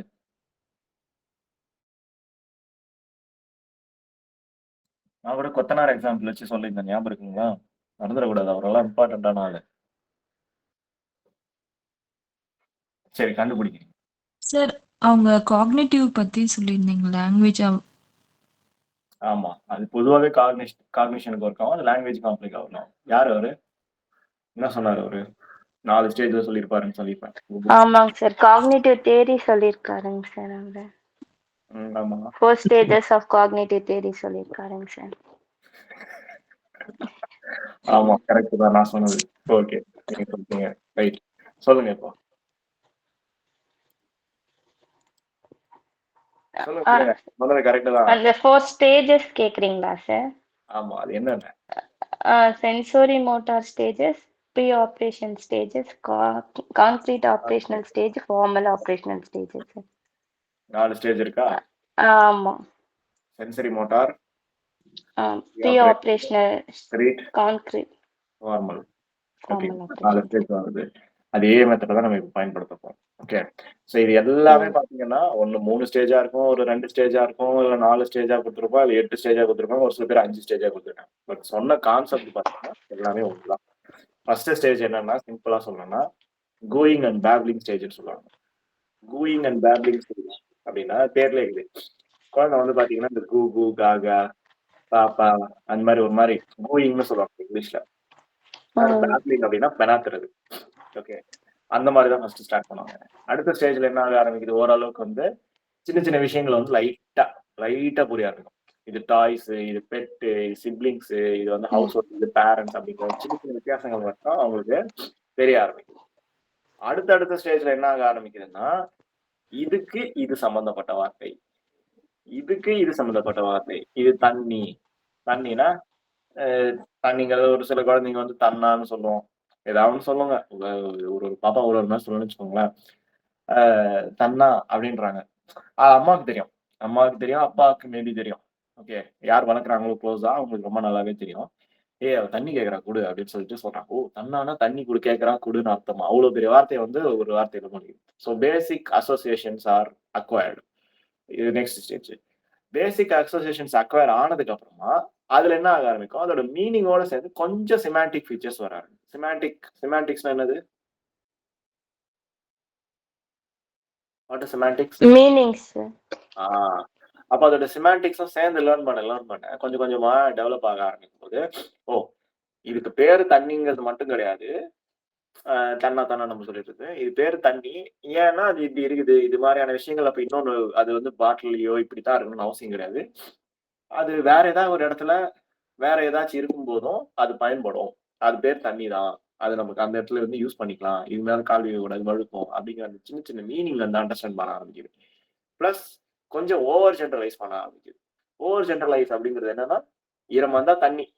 அது கலரா இருந்தாலும், கலரா இல்லனாலும் அத பொறுத்தவரைக்கும் தண்ணி தான். ஓகே. அதுகிட்ட ஒரு வாட்டர் பாட்டில்ல இருக்கிற தண்ணி காட்டினாலும், ஜூஸ் காட்டினாலுமே அது அது பாப்பாவ பொறுத்தவரைக்கும் என்ன தெரியும் அதுக்கு? இது வந்து ஆரஞ்சு ஜூஸ், இது வந்து லிச்சி ஜூஸ்ன்னுலாம் சொல்ல தெரியுமா அந்த பாப்பாக்கு?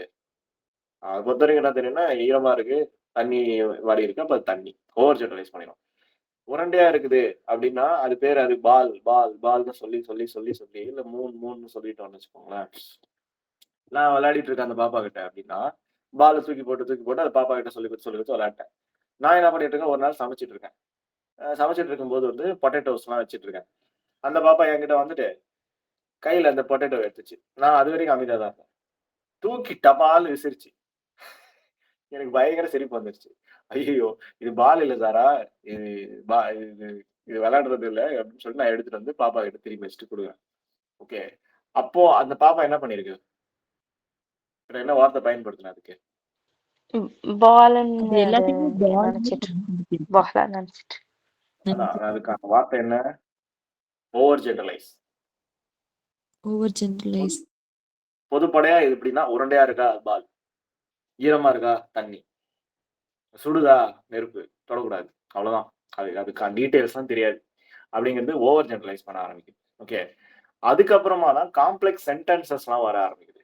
காம்ப்ளெக்ஸ் சென்டென்சஸ் வர ஆரம்பிக்கும்போது தான் இந்த ஸ்டேஜ்ல தான் கிராமர், செமான்டிக்ஸ், பிராக்மேட்டிக்ஸ், அப்புறம் சின்டாக்டிக் இதெல்லாம் வருது. சொல்லுங்க சின்டாக்டிக், செமான்டிக் அண்ட் பிராக்மேட்டிக் என்ன வித்தியாசம்? சிந்தாட்டிக்னா லாஜிக்கா சொல்றதுங்க சார். சிமாட்டிக்னா மீனிங்கா சொல்றது. பிரெக்மேட்டிக்னா ப்ராக்டிக்கலா சொல்றது. Very good. அதோட சேர்த்து கிராமட்டிக்கல். கிராமட்டிக்கல்னா கிராமட்டிக்கல்னா கிராமரா சொல்றதா, இலக்கணமா. இலக்கணமா? சூப்பர். சமயத்துல நீங்க சொல்ற ஆன்சர்ஸ்லாம் ஷாக் ஆகிடுது. ஆனா சார் இல்ல, ஒண்ணும் இல்ல, சும்மா ஜாலியா சொன்னேன். என்னங்க சமயத்துல சார் நீங்க சொல்றீங்க? பயன்படுத்துற எக்ஸாம்பிள்ஸோ இல்ல நீங்க சொல்ற வார்த்தைகள் வந்து ம். ரொம்ப டிஃபரெண்டா சிரிப்பு வந்துருதுன்றேன். ஏன்னா ஏங்க யூடியூப்லயே சார்? என்னோட பேட்சஸ் வந்து எப்படி இருக்கும்னா, உங்களுக்கு தெரியும் மேபி ஆர்த்திக்கு. இல்லன்னா வேற பேட்சஸ் எதுனா ஒண்ணுக்கு நான் உங்கள ஜாயின் பண்றேன். எப்பயாச்சும் நான் சொல்றேன். என்னோட மத்த பேட்சஸ்ல வந்து ஜாயின் பண்ணி பாருங்க. அங்க இருக்கிறவங்க வந்து டிப்பிக்கலி நான் கலாய்க்கிறேன்னு மட்டும் நினைச்சுக்காதீங்க. சத்தியமா ஓகே ஓகேங்க சார். ஜெனரலா சும்மா சொல்றேன் அவ்வளவுதான். ஓகேங்க சார். இப்படிலாம் கிடையாது. நான் சைக்காலஜிஸ்ட். சோ அது மாதிரிலாம் நான் எடுக்க மாட்டேன். ஜெனரலா ஓகேங்க என்னன்னா, சார். மத்தவங்க வந்து அவங்க வந்து டிஃபரெண்டா அத பார்ப்பாங்க. ஒரு ஒரு பேட்ச் ஒரு ஒரு மாரி பார்க்கும். ஆனா பொதுவா எல்லா பேட்சும் எப்படி பார்க்கும்னா வந்து ஜெனரலி ஸ்பீக்கிங் ஆ ஒண்ணு டிரான்ஸ்லேட் பண்ணிருவாங்க. இல்லாட்டி அவங்க வந்து ரொம்ப காம்ப்ளக்ஸா எக்ஸ்ப்ளனேஷன் குடுக்கணும் இவர்ட்ட அப்படின்னு சொல்லிட்டு அது மாரி பதில் சொல்லுவாங்க. ஆனா நீங்க தான் பார்த்தீங்கன்னா, நீங்க மீன்ஸ் நீங்க 3 பேருமே தான் சொல்றேன். ஓகேங்க சார். ஒரு வித்தியாசமான பதில் கொடுப்பீங்க. நீங்க கொடுக்குற பதில கேட்டா நமக்கு ஷாக் ஆயிரும். அப்படி வாவ் செம்ம இல்ல அப்படின்ற மாதிரி இருக்கும். அதுக்காக சார் அப்படி எப்படின்னா இருக்கட்டும் சார், சொல்றது கரெக்டா சொல்றோமோ தப்பா சொல்றோமோ அதான் சார். இல்ல கிராமட்டிக்கலா என்னன்னு கேட்டா கிராமரா இருக்கும் அப்படின்னீங்க பாத்தீங்களா, அதுக்கு சொல்றேன். ஓஹோ, ஓகே ஓகேங்க சார். ஆஹா, கிராமட்டிக்கலானா கிராமரா இருக்குது. இல்ல சரி ரைட் ஓகே. கிராமட்டிக்கல்னா இருக்கிற ரூல்ஸ் அந்த அந்த இலக்கியத்தோட அந்த ஒரு ஒரு லாங்குவேஜுக்கு ஒரு ஒரு ஸ்ட்ரக்சரல் ரூல்ஸ் இருக்கும். இப்படி இதுதான் சேரணும், இந்த இடத்துல தான் சேர்க்கணும். அண்டுன்ற ஒரு வார்த்தை இருக்குன்னா அது ரெண்டுத்தையும் ஜாயின் பண்ணுது. ஆனா அந்த அண்டுன்ற வார்த்தைய எங்க போடணும், அங்க போட்டாதான் அதுக்கு மீனிங் வரும் அப்படிங்கறதுலாம் ரூல்ஸ் இருக்கு இல்லையா, அது ஓகே. ஸோ இது மாதிரி ஸ்டேஜ் பை ஸ்டேஜா வந்துட்டு பண்ண ஆரம்பிச்சு அந்த ஓவர் ஜெனரலைசேஷன் ஸ்டேஜ்ல இருந்து சின்டாக்டிக்கான ரூல்ஸை தெரிஞ்சுக்கிட்டு ஏன் எதுக்காக எந்த லாஜிக்ல இது பண்ணுது. அப்புறம் இடி அப்படின்னு ஒரு வார்த்தை இருக்குன்னா லிங்க்ன்ற ஒரு வார்த்தைய லிங்க்டு இடி அப்படின்னு ஒரு வார்த்தை சேரும்போது என்னவா மாறுது? கான்ஸ்டன்ஸா மாறுது சார். சூப்பர். லிங்க்டு இணைக்கப்பட்டது அப்படின்னு, இணைப்புன்றதுக்கும் இணைக்கப்பட்டது அப்படிங்கிறதுக்கும் வித்தியாசம் வந்து அந்த பாப்பாக்கு தெரிய ஆரம்பிக்குது. அப்போ வளர வளர அந்த குழந்தை, ஆனா சில இடங்கள்ல தப்பாவும் பயன்படுத்துவாங்க. சில இடங்கள் எப்போன்னா கோ அப்படின்ற ஒரு வார்த்தைன்னா கோனா என்னது? போறது. போறது. ஓகே. அந்த இடத்துல ஈடி ஆன் பண்ணி கோல்டுன்னு சொல்லி சொன்னாங்கன்னா நீங்க என்ன சொல்வீங்க அவங்க கிட்ட? அது தப்பு, வென்ட் சொல்லணும்னு சொல்லுவோம் சார்.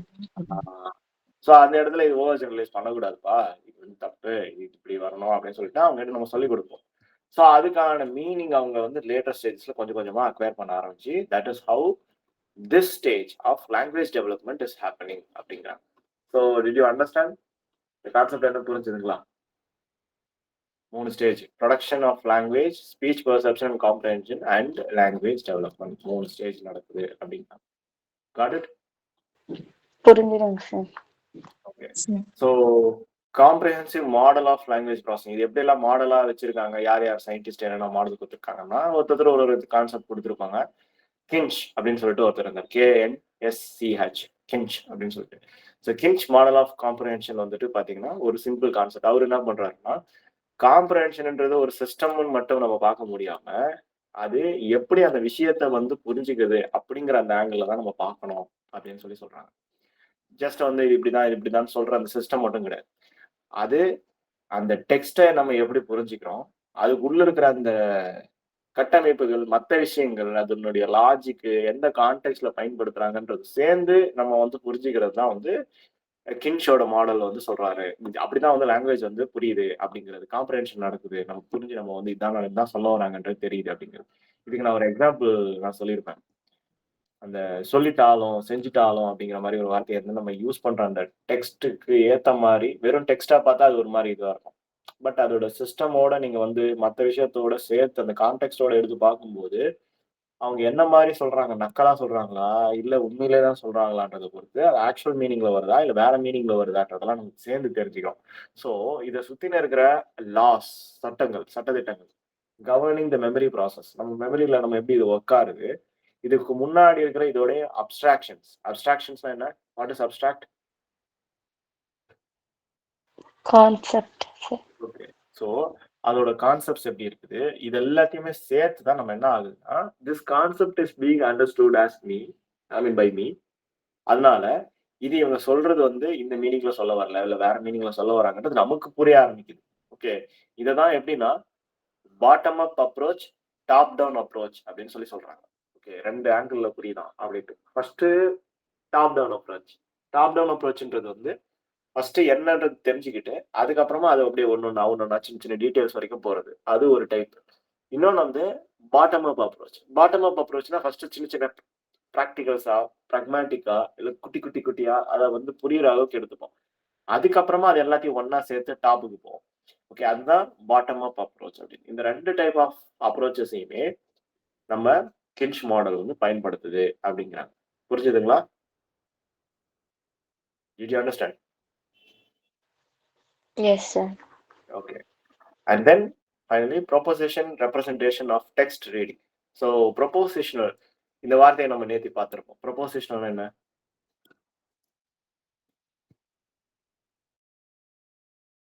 பர்பஸ் ப்ரப்போஸ் பண்றதுங்க சார். ப்ரப்போஸ் பண்றது. ஓகே, அப்படின்னா என்ன? பேங்க் எக்ஸாம்பிள் வச்சு நான் சொல்லியிருப்பேன். அவங்க அவங்களுக்கு என்ன என்ன நினைக்கிறோமோ தேவைன்றத அதை அவங்க அவங்க கிட்ட நம்ம பேசுறோம். அவங்களுக்கு தேவை என்ன வேணுமோ அதை அவங்க கிட்ட சொல்றது. கரெக்ட். என்னப்பா சொல்ல வர அப்படின்னு கேக்குறாங்க இல்லையா? ஓகே, அப்போ வந்து நீங்க ஒரு சிஇஓவா இருக்கிறீங்க. உங்களோட எம்ப்ளாயிஸ் கிட்ட okay, I propose let's next year we will be earning $1 million அப்படின்னு நீங்க சொல்றீங்க. and we will work towards it அப்படின்றீங்க. ஸோ அப்போ நீங்க என்ன சொன்னீங்கன்னா, நீங்க முன்மொழிகிறீங்க.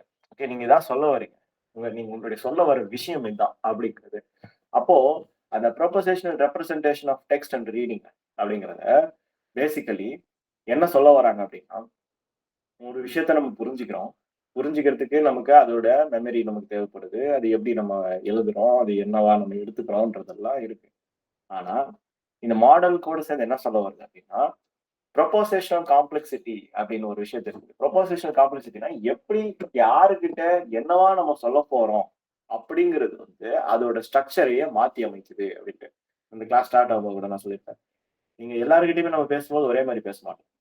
நம்ம ஒரு ஆளுகிட்ட யாருகிட்ட பேசுறோம், வீட்டுல பேசும்போது ஒரு மாதிரி பேசுவோம், ஃப்ரெண்டு கிட்ட பேசும்போது ஒரு மாதிரி பேசுவோம், பாஸ் கிட்ட பேசும்போது வேற மாதிரி பேசுவோம்.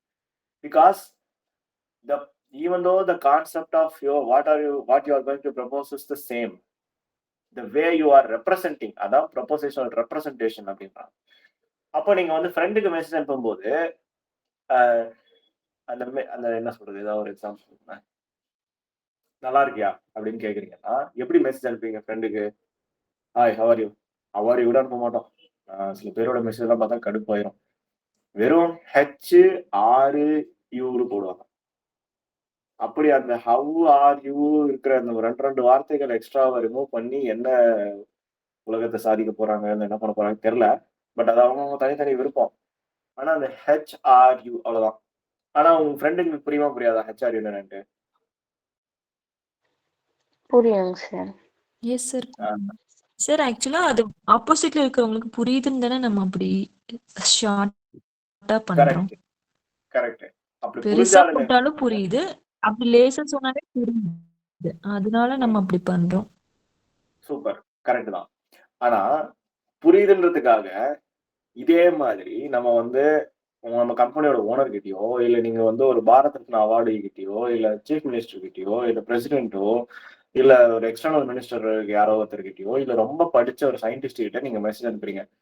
அப்ப வந்து ஹாய்க்கு பதிலா அது HI ஏதோ ஒன்று போடுறீங்கன்னு வச்சுக்கோங்க. இல்லை ஸ்ட்ரைட்டா வந்துட்டு HRU வாட் டிங் டி WT DNGD அவ்வளவுதான் முடிச்சு. இப்படி அனுப்பிச்சா அவங்களுக்கு புரியுன்றதுக்காக நம்ம ப்ரொபோசிஷன் கான்செப்ட் என்னது தான் அவங்களுக்கு தெரியுன்றதுக்காக நம்ம அப்படி ரெப்ரசென்ட் பண்ணுவோமா டெக்ஸ்டையோ ரீடிங்கையோ?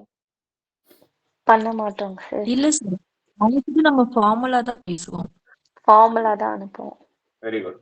ம். ஏன்னா இந்த representation of text and reading is contextual. எந்த இடத்துக்கு யாரு சப்ஜெக்டா நமக்கு இருக்கிறாங்க அப்படிங்கறதெல்லாம் பொறுத்து.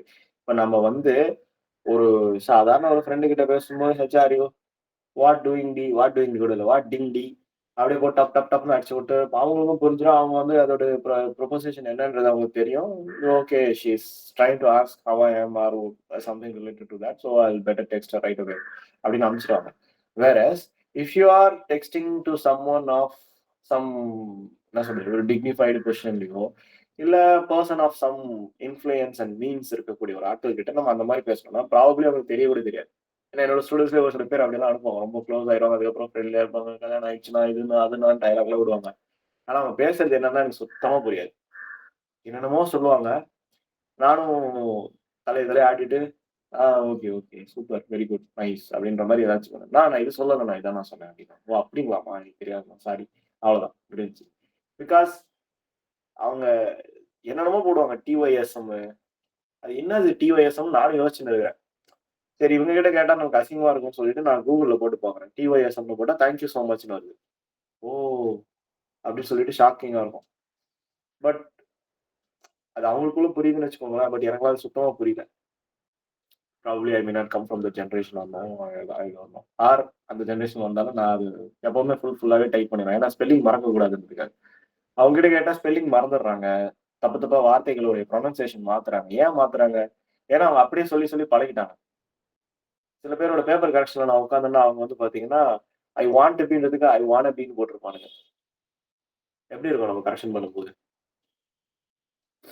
So propositional representation of text and reading is extremely important. So அது எப்படி சொல்றாங்க அப்படின்னா சென்டென்ஸோட மாடல் என்ன மாதிரியான காம்ப்ளெக்சிட்டியில யார்கிட்ட சொல்றோம் வித் சிமிலர் ப்ரொபோசிஷன் சிம்பிளான ப்ரொபோசிஷன் ஸ்ட்ரக்சர் வச்சு பண்ண போறோமா ஆர்எல்ஸ் நம்ம டீப் ஸ்ட்ரக்சர்ஸ் சொல்ல பார்த்தீங்களா சிம்பிள் ஸ்ட்ரக்சர் டீப் ஸ்ட்ரக்சர்னு பார்த்தோம் பாருங்க அந்த மாதிரி டீப்பான ஸ்ட்ரக்சரை வச்சு சொல்ல போறோமா இப்போ இதே நீங்க சாப்பிட்டீங்களா நல்லா இருக்கீங்களா அப்படின்றத நம்ம வந்து ஒரு ஒரு மேனேஜர் கிட்டயோ இல்லை சுப்பீரியர் கிட்ட கேட்கும்போது hi hi sir slash madam hope this message fines you well like I want to apply for leave ஏதோ ஒன்று நீங்க போடுறீங்க கான்டெக்ட்டை நீங்க நல்லா இருக்கீங்க அது அப்போ அந்த ஒரு சென்டென்ஸ் நம்ம கேட்கறதுக்கு முன்னாடி நம்ம இவ்வளவு ப்ரீஃபிக்ஸஸ் ஆட் பண்ணி நம்ம வந்து சொல்றோம் அப்போ அவங்க என்ன சொல்றாங்க அப்படின்னா so these kinds of subjects where ask இது இப்படி இருக்குது இத்தனை வார்த்தைகள் இத்தனை சென்டென்சஸ்ல இத்தனை இடங்கள்ல இத்தனை பாயிண்டா அப்படின்னு சொல்லி மாத்தி மாத்தி மாத்தி மாத்தி அவங்க பண்றாங்க அப்படிங்கிறாங்க ஏன் வந்து இதெல்லாம் வந்து இந்த மாதிரி பண்றாங்க அப்படின்னா தேர் இஸ் அ ரீசன் அது என்ன அப்படின்னா எந்த அளவுக்கு சென்டென்சஸ் வந்து காம்ப்ளெக்சிட்டியா இருக்குதோ அந்த சென்டென்ஸோட காம்ப்ளெக்சிட்டி வந்து எதுக்காக அந்த மாதிரி காம்ப்ளெக்ஸா இருக்குதுன்னா பிகாஸ் அதோட மேக்ரோ ஸ்ட்ரக்சர்ஸ் வந்து கனெக்ட் பண்றதுக்காக இன்டர் கனெக்ட் பண்றதுக்காக அப்படின்னு சொல்லிட்டு நான் உங்களுக்கு ஒரு எக்ஸாம்பிள் கொடுத்தேன் பாத்தீங்களா பிரதர் அப்படின்றது வச்சு ஒரு எக்ஸாம்பிள் ஞாபகம் இருக்கா சொல்லுங்க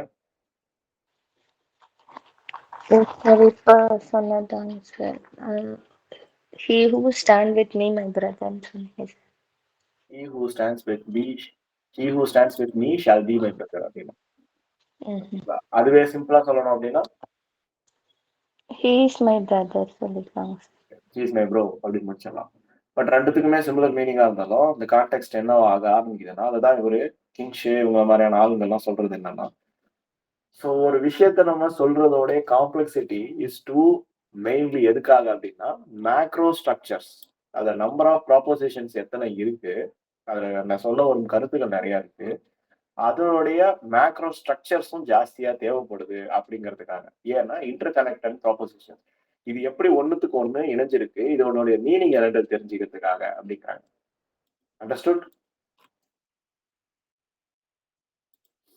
புரிஞ்சுதுங்களா எஸ் சார் ஓகே இன்னைக்கு இது வரைக்கும் போதும் வில் see tomorrow நாளைக்கு சாட்டர்டேவா இல்ல ஃப்ரைடே தான் okay okay will have the class tomorrow சரி இது வரைக்கும் புரிஞ்சுதுங்களா எல்லாம் டவுட் இருக்கா புரிஞ்சுதுங்க சார் ஓகே நோட்ஸ்லாம் எடுக்கிறீங்களா எடுத்துதாங்க சார் இருக்கோம் சார் எழுதும்போது கிளாஸ் எடுக்கும்போது ரன்னிங் நோட்ஸ் எடுங்க பட் அதை எடுத்து முடிச்சதுக்கு அப்புறமா நீங்க வச்சிருக்கீங்க இல்லையா அப்போ வந்து கொஞ்சம் அதை இதுவா மாத்திக்கோங்க கொஞ்சம் உங்களுக்கு புரியுற மாதிரி நீட்டா பாயிண்ட்ஸ் மாதிரி போட்டு இல்லை ஏதாவது ஒரு இது மாதிரி உங்களுக்கு அண்டர்ஸ்டாண்ட் ஆகிற மாதிரி ஈஸியா கன்வெர்ட் பண்ணிக்கோங்க சரிங்களா ஓகேங்க sir okay thank you have a great day thank you sir thank you sir okay